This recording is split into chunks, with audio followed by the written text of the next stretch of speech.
Vous savez, moi je connais des histoires de ces genres de trucs. C'est pour ça que je vous explique une telle chose. Moi je connais des gens chez moi au Bénin qui ont eu ce genre de problème-là.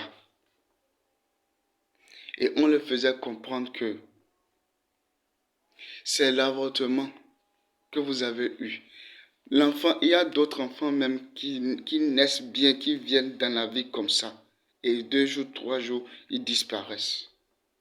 Ils repartent dans l'autre monde, l'au-delà. Tu te dis non, ça c'est rien, ça c'est ci, ça c'est ça. Qu'est-ce que ces enfants se disent?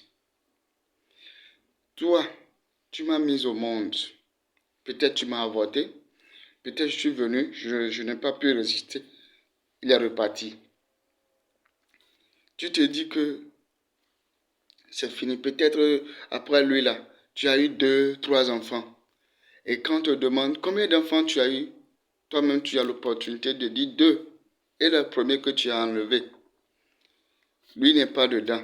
Or que nous savons tous, que ce soit dans la Bible ou partout, nous savons que les morts ne sont jamais morts, ils sont toujours à côté de nous.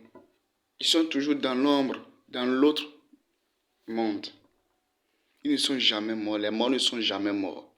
Ils sont toujours là, partout où nous soyons. Ils sont avec nous.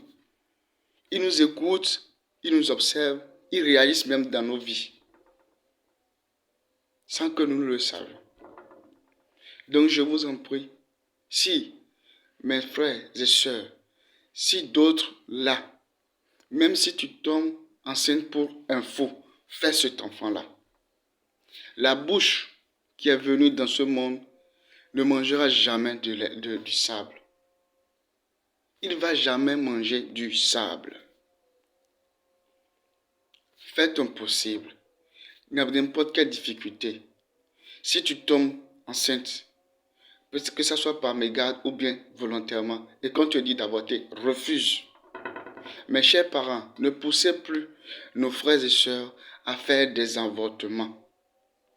Quoi qu'en soient les conditions, je vous en prie, pour l'amour du ciel, aidez-les. Il peut arriver par erreur, il peut arriver par volonté, mais aidez-les à faire ces enfants-là pour que ce soit aussi une histoire au lieu d'être des handicaps pour notre vie. Je vous en prie.